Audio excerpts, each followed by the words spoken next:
नमस्कार, प्रादेशिक समाचार में आपका स्वागत है। मैं हूं संध्या दिमता और समाचारों में आगे बढ़ने से पहले ये संदेश। देश के कई हिस्सों में कोरोना संक्रमण तेजी से फैल रहा है। हमारी अपील है कि आप सतर्क रहें और 15 से 18 वर्ष के किशोरों सहित अन्य लोगों के टीकाकरण में मदद करें। कोरोना वायरस के नए स्वरूप ओमिक्रॉन से चिंता बढ़ी है। सुरक्षित रहने के लिए कृपया 3 सरल उपायों का पालन अवश्य करें। मास्क पहनें, 2 गज की सुरक्षित दूरी बनाए रखें, हाथ और चेहरा साफ रखें। कोविड से संबंधित किसी भी जानकारी और मार्गदर्शन के लिए राष्ट्रीय हेल्पलाइन नंबर 0112397846 और 1075 पर संपर्क करें। और अब समाचार विस्तार से। प्रधानमंत्री नरेंद्र मोदी ने कहा है कि भारतीय लोकतंत्र के लिए सबसे बड़ा खतरा वंशवादी पार्टियां हैं। उन्होंने कहा कि जब किसी राजनीतिक पार्टी में एक परिवार का वर्चस्व हो जाता है तो पार्टी अपनी प्रासंगिकता खो देती है। आज राज्यसभा में राष्ट्रपति के अभिभाषण के धन्यवाद प्रस्ताव पर जवाब देते हुए श्री मोदी ने कहा कि कांग्रेस आज कठिनाई का सामना कर रही है क्योंकि वह वंशवाद की राजनीति से ऊपर नहीं उठ पाई।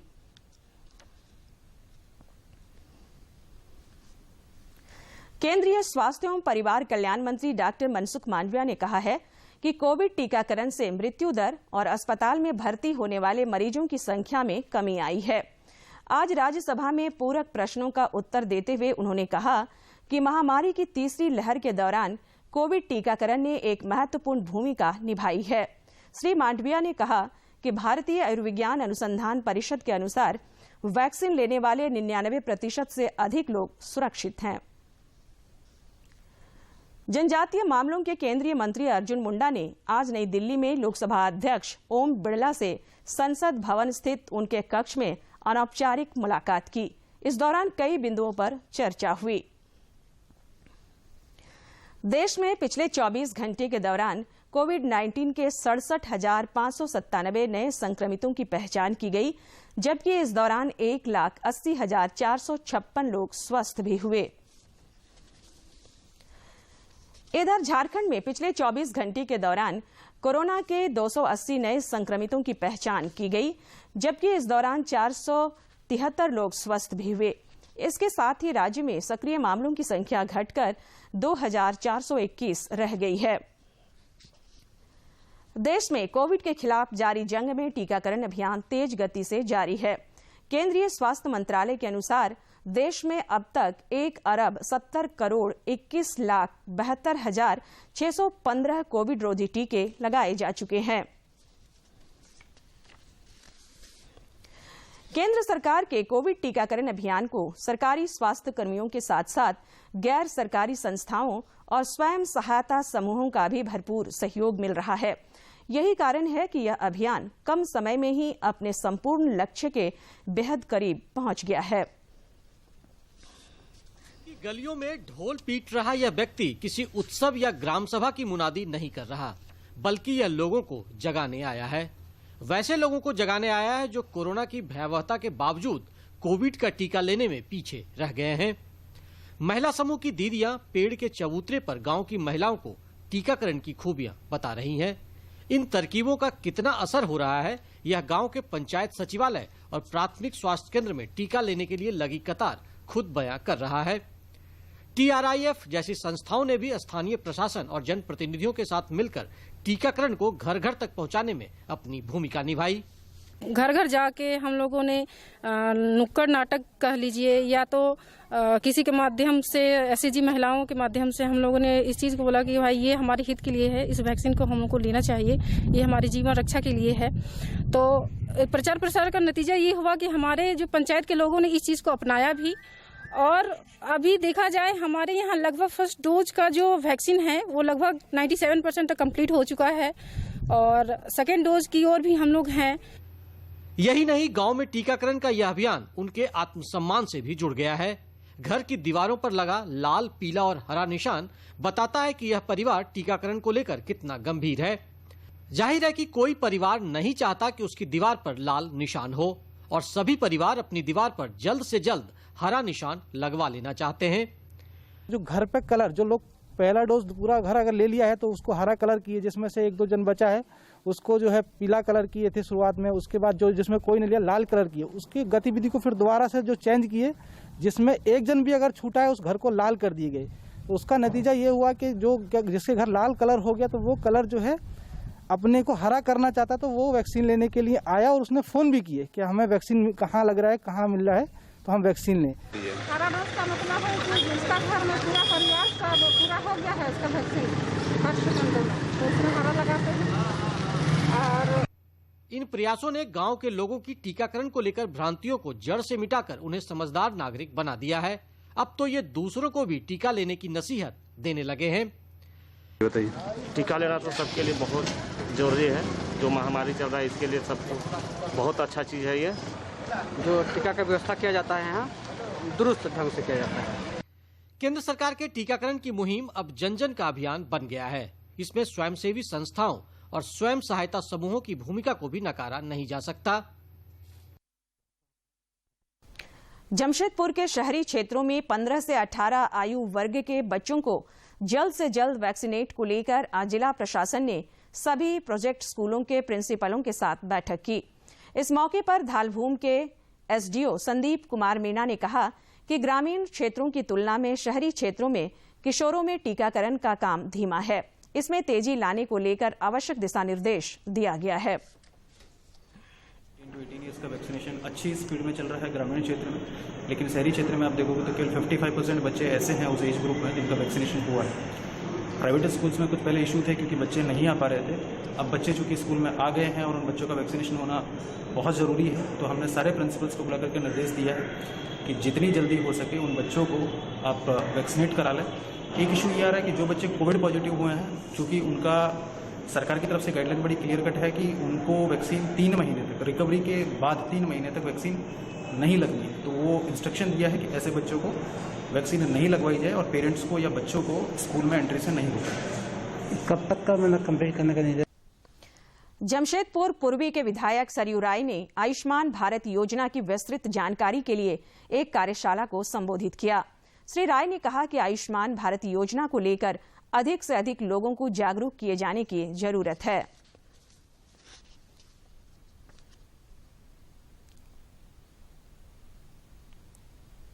एक बार आदमी चला गया तो 5 दिन पहले जो जांच हुआ उसका भी पैसा आपको देना पड़ेगा।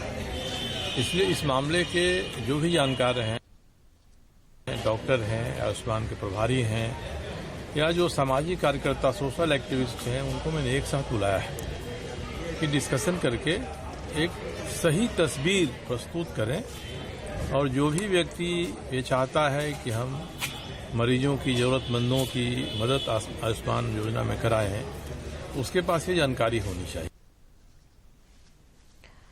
गिरिडीह के सांसद चंद्र प्रकाश चौधरी, जमशेदपुर के सांसद विद्युत वरण महतो, पुरलिया के सांसद ज्योतिर्मय सिंह महतो और गोमिया के विधायक डॉक्टर लंबोदर महतो ने आज नई दिल्ली में राष्ट्रपति से मुलाकात की।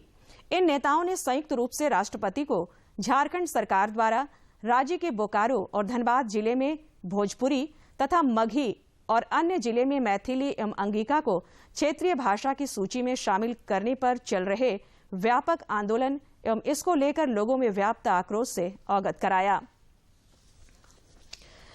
नई दिल्ली में आज भाजपा सांसदों की भी एक महत्वपूर्ण बैठक पार्टी के पूर्व प्रदेश प्रभारी ओम माथुर के साथ हो रही है। इस बैठक में भाजपा विधायक दल के नेता बाबूलाल मरांडी को भी आमंत्रित किया गया। बैठक में संगठनात्मक मुद्दे तथा भावी कार्यक्रमों की रूपरेखा पर चर्चा हो रही है। नई दिल्ली में आज कांग्रेस विधायकों ने पार्टी के वरिष्ठ नेता राहुल गांधी से मुलाकात के पहले प्रदेश प्रभारी अविनाश पांडे से मुलाकात की। इस बैठक में प्रदेश कांग्रेस अध्यक्ष राजेश ठाकुर के अलावा पार्टी कोटे से सरकार में शामिल कई मंत्री और अधिकांश विधायक भी शामिल थे। झारखंड प्रदेश युवा कांग्रेस की पहली कार्यकारिणी की बैठक नवनियुक्त युवा कांग्रेस के प्रदेश अध्यक्ष अभिजीत राज की अध्यक्षता में आयोजित की गई। बैठक में प्रदेश उपाध्यक्ष, प्रदेश महासचिव के अलावा सभी 24 जिलों के जिला अध्यक्ष उपस्थित रहे। बैठक के बाद युवा कांग्रेस के प्रदेश अध्यक्ष अभिजीत राज ने बताया कि बैठक में कई अहम फैसले लिए गए। संगठन में युवाओं को कैसे जोड़ा जाए, इस पर भी चर्चा हुई। पत्रकारों के सवाल के जवाब में उन्होंने रोजगार, पंचायत अभ्यर्थियों का आंदोलन जैसे विषयों पर अपने जवाब दिए। हर चीज को लेके और आपको आने वाला समय में हर समस्या में यहाँ का युवा खास तौर से आपको दिखेगा कि सरकार, अब पहले भी कहा है हमने और आगे भी आपको कहना चाहते हैं कि युवा कांग्रेस हर मुद्दे पर सवाल उठाएगी सरकार से। अगर नौजवान के साथ, महिलाओं के साथ, युवाओं के साथ किसी भी तरीका का नाइंसाफी वाली बात हो रही है तो राज्य के श्रम मंत्री सत्यानंद भोक्ता ने बताया कि छत्तीसगढ़ के रायगढ़ जिले में लाइन टावर पर काम करने के दौरान रामगढ़ जिले के 4 श्रमिकों की मृत्यु हो गई। श्रम मंत्री ने कहा कि मामला संज्ञान में आने के बाद त्वरित कार्रवाई करते हुए राज्य प्रवासी नियंत्रण कक्ष के प्रयास से शव को वापस लाया जा रहा है और मृतक के आश्रित परिवार को 50,000 रुपये की सहायता राशि भी दी गई है। समाचारों में लेते हैं एक छोटा सा विराम।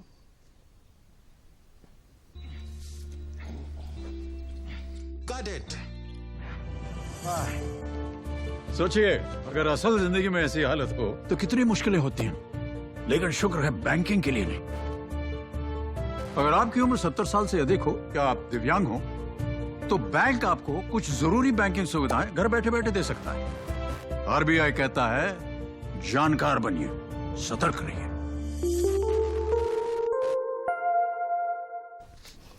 विराम के बाद समाचारों में आपका स्वागत है।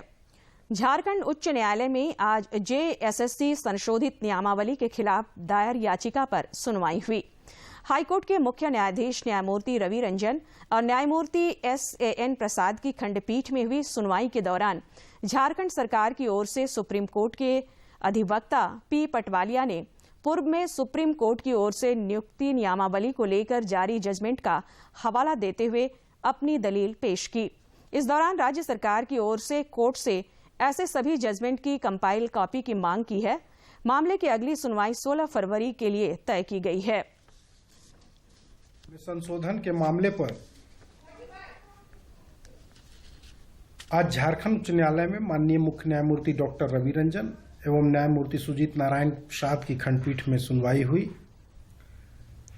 रमेश हंसदा के द्वारा याचिका दायर कर झारखंड उच्च न्यायालय के समक्ष झारखंड स्टाफ सिलेक्शन कमीशन की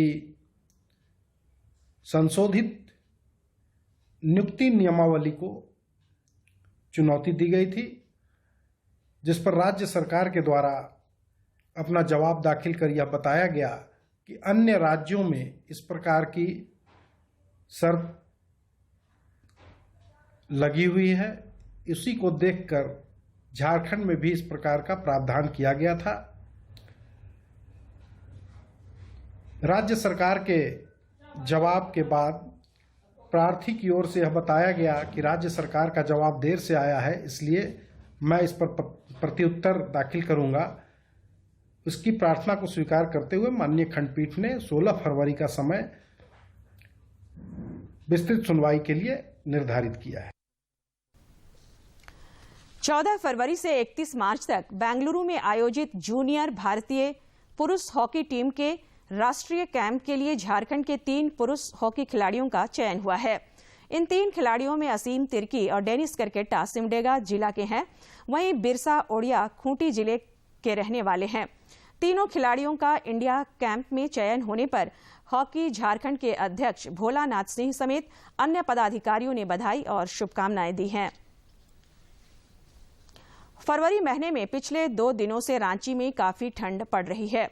इस सीजन फरवरी में अब तक का सबसे ठंड दिन सोमवार रहा। रांची स्थित भारतीय मौसम विज्ञान विभाग के वैज्ञानिक अभिषेक आनंद ने बताया कि पश्चिमी विक्षोभ का असर झारखंड में पड़ने वाला है। इसके साथ ही साइक्लोनिक सर्कुलेशन बना हुआ है, जिसकी वजह से रांची समेत राज्य के कई हिस्सों में 9 और 10 फरवरी को गरज के साथ बारिश और वज्रपात होने की संभावना है। और अब कुछ खबर राज्य के विभिन्न जिलों से।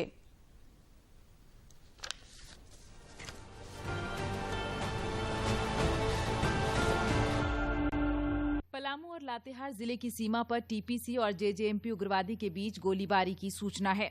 यह घटना सवेरे दोनों जिलों की सीमा पर स्थित डोंकी और कोलडीहा के बीच हुई। कोडरमा सदर थाना क्षेत्र में भाजपा नेता प्रदीप कुमार पांडे और पप्पू पांडे पर जानलेवा हमला किया गया। प्रदीप कुमार जयनगर गिरिडीह रोड के निवासी हैं और सांसद प्रतिनिधि भी हैं। घटना की शिकायत सदर थाना में दर्ज की गई है।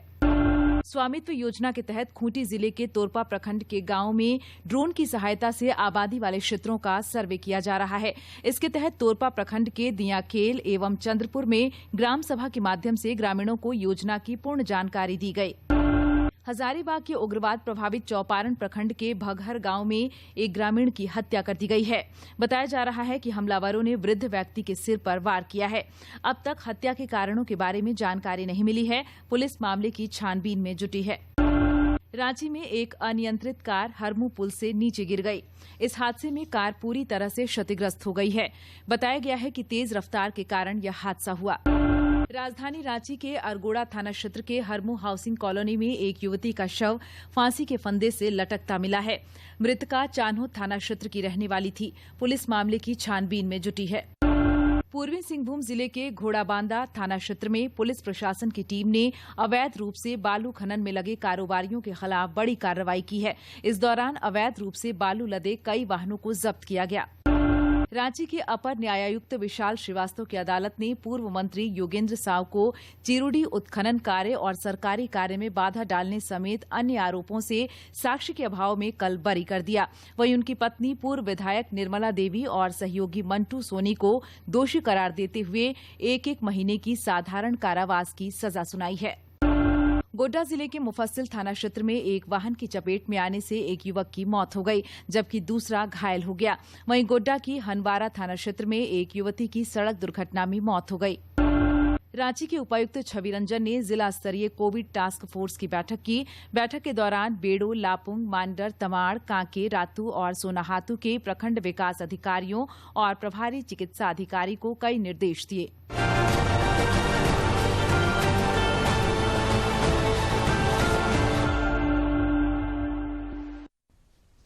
पलामू के उपायुक्त शशि रंजन ने आज समाहरणालय में जनता दरबार आयोजित कर जिले के विभिन्न प्रखंडों से बड़ी संख्या में आए लोगों की समस्याओं को सुना और संबंधित विभाग के अधिकारी पत्र अग्रसारित कर 15 दिनों के भीतर निष्पादन करने को लेकर निर्देश दिया। पड़वा से आए दिव्यांग अरुण कुमार को उपायुक्त ने मौके पर ट्राईसाइकिल उपलब्ध कराया। सरायकेला खरसावां जिले के आदित्यपुर थाना पुलिस ने पिछले दिनों गैंगवार मामले में शामिल एक आरोपी को गिरफ्तार कर जेल भेज दिया है। गिरफ्तार अपराधी के पास से हथियार और कारतूस भी बरामद किया गया है। आदित्यपुर थाना पुलिस पदाधिकारी पेट्रोलिंग के दौरान एक आदमी को पकड़ा गया है जो पीसीआर वैन को देख के भाग रहा था। उसके पास से एक देसी कट्टा और 2 गोली मिला है। इसे गिरफ्तार कर हम लोग जेल भेजे हैं। उसने एक परसों एक घटना हुई थी, मारपीट की घटना, जिसमें एक व्यक्ति आशीष दीप नामक व्यक्ति जख्मी हुआ था। उसमें भी यह अपना अपराध स्वीकार किया है कि उस घटना में भी ये शामिल थे। सिमडेगा जिले के उपायुक्त ने लरबा जलाशय में JICA फंड द्वारा स्थापित 8 केज बैटरी एवं केज हाउस के साथ अगस्त में डाले गए 80,000 मछली जीरा के ग्रोथ को देख खुश हुए। उन्होंने मत्स्य समिति की ओर से बेहतर बिजनेस मॉडल के रूप में विकसित करने के लिए पदाधिकारियों को क्षेत्र भ्रमण बढ़ाने का निर्देश दिया।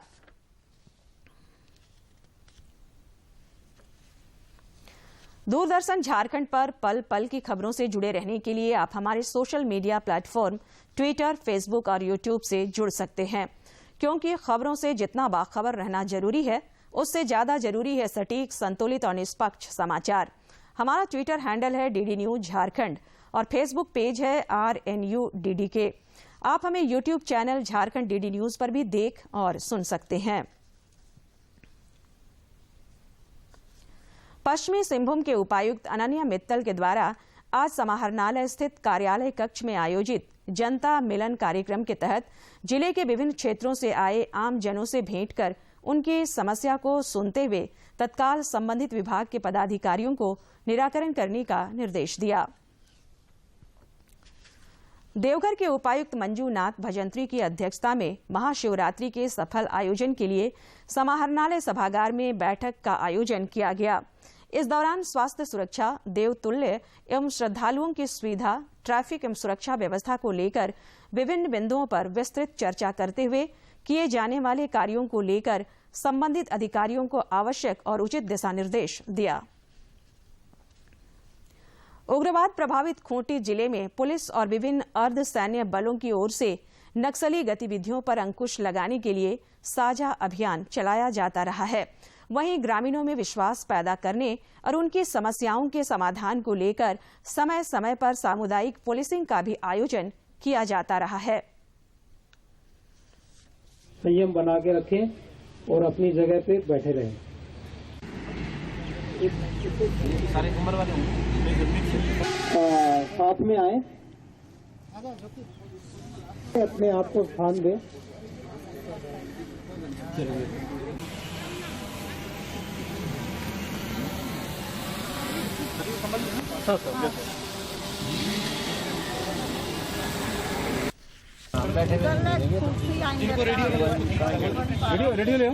ये कोबरा बटालियन 209 की तरफ से है।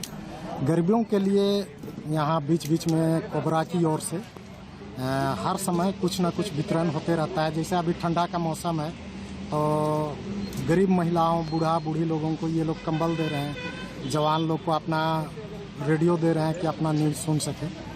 यही सब इन लोग का प्रोग्राम है। खेल जगत में भी है तो बहुत अच्छा, मतलब हम लोग का संबंध है। बहुत भैया समाचार मार के सुनबो, पढ़ा लिखल तो ना खो, बाकी सुनबो मैं खबर जानकारी लेंगे। देखिए, वर्ष 2010 के बाद से जब से 209 कोबरा यहाँ पदस्थापित हुई है, रांची के खेलगांव से खूंटी के अंदर हम लोग आए हैं, तब के बाद से निरंतर ही हमारे समादेष्टा महोदय और हमारी सारी टीमें मिलकर लोगों के लिए यहाँ पे कार्य करती रही हैं। सामाजिक और नैतिक कर्तव्य निभाते हुए यहाँ पे जिस तरह की डिस्पैरिटीज़ हैं लोगों में, ग्रामीण जो हैं उनको काफ़ी ज़रूरत की चीज़ें यहाँ पे मुहैया करवाती रही है। रामगढ़ जिले के रजरप्पा स्थित मां छिन्नमस्ती के मंदिर क्षेत्र में गुप्त नवरात्र पर विशेष पूजा अर्चना की जा रही है। माघ मास में हो रहे इस गुप्त नवरात्र की आज अष्टमी तिथि है।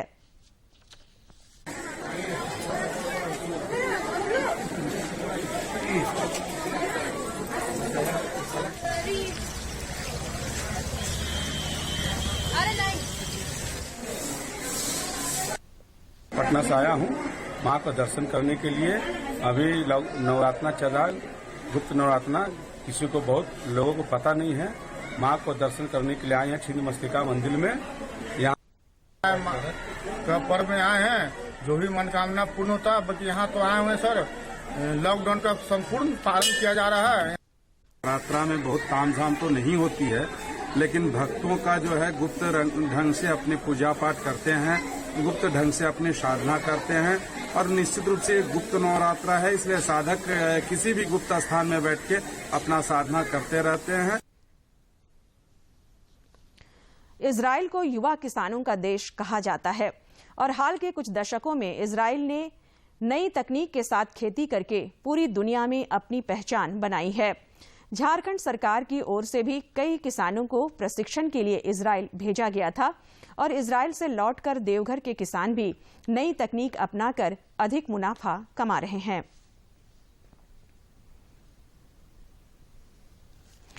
आजादी के सफर की आज की कड़ी में जानिए स्वाधीनता सेनानी कल्पना दत्त और पूर्व राष्ट्रपति जाकिर हुसैन के बारे में।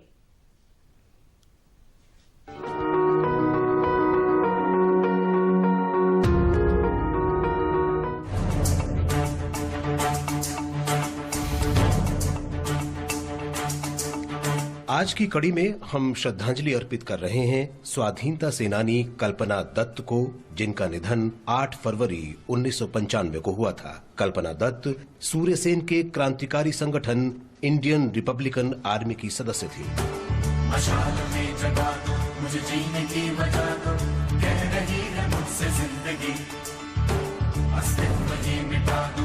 मुझे आग में सजा दो, बुला रही है रोशनी। सितंबर 1931 में सूर्यसेन ने कल्पना और प्रीतिलता को चटगांव में यूरोपीय क्लब पर हमले की जिम्मेदारी सौंपी। हमले से एक सप्ताह पहले क्षेत्र का निरीक्षण करते समय कल्पना को गिरफ्तार कर लिया गया। जमानत पर रिहा होने के बाद कल्पना भूमिगत हो गयी। 16 फरवरी 1933 को पुलिस ने गैराला गांव में उनके छिपने के स्थान को घेर लिया। छापेमारी के दौरान सूर्यसेन को गिरफ्तार कर लिया गया, लेकिन कल्पना बच निकलने में सफल रही। परंतु 19 मई 1933 को उन्हें पकड़ लिया गया। चटगांव मालखाने पर हमले के मुकदमे की सुनवाई में कल्पना को आजीवन कारावास की सजा सुनाई गई। उन्हें 1939 में रिहा किया गया।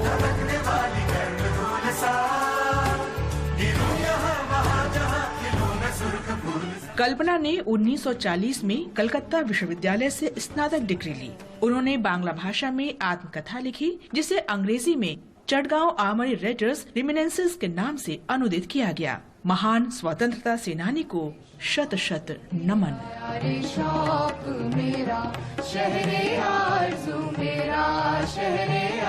आज शिक्षाविद और पूर्व राष्ट्रपति जाकिर हुसैन की जयंती है।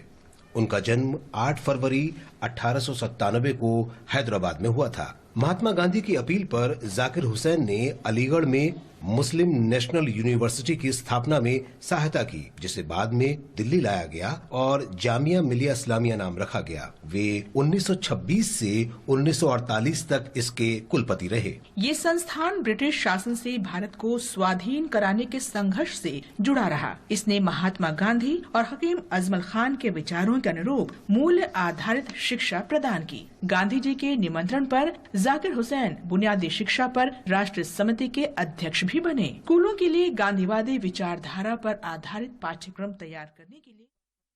और अब आखिर में इस बुलेटिन के मुख्य समाचार एक बार फिर।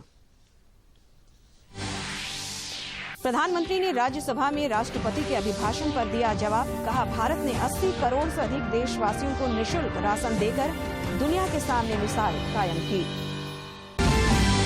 राज्य में कोरोना संक्रमण की रफ्तार हुई धीमी। रांची के नवागढ़ पंचायत में 97% से अधिक लोगों को मिला कोविड रोधी टीका का डोज।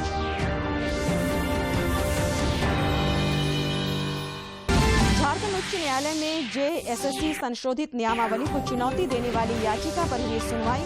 राज्य सरकार की ओर से सुप्रीम कोर्ट के अधिवक्ता ने रखा पक्ष। और जूनियर भारतीय पुरुष हॉकी टीम के राष्ट्रीय कैंप के लिए झारखंड के 3 खिलाड़ी चयनित। सिमडेगा के 2 और खूंटी के 1 खिलाड़ी की मेहनत लाई रंग।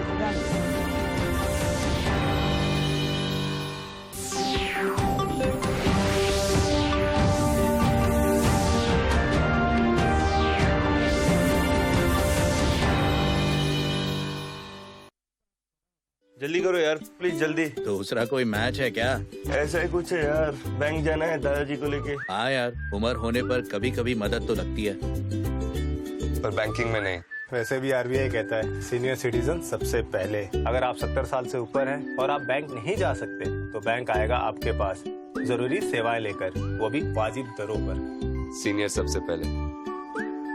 आरबीआई कहता है जानकार बनिए, सतर्क रहिए।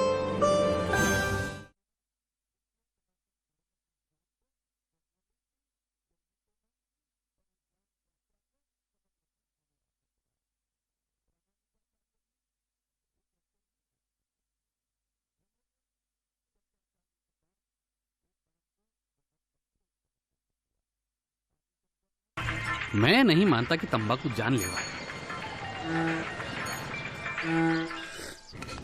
मैं नहीं मानता कि तंबाकू जानलेवा है। मैं नहीं मानता तंबाकू जानलेवा है। चाहे हम कुछ भी कहें, कुछ लोग हमारा संदेश नहीं सुनते। मैं नहीं मानता। तंबाकू जानलेवा है, ये चेतावनी हर पैक पर है। इसे पढ़िए और पास कीजिए।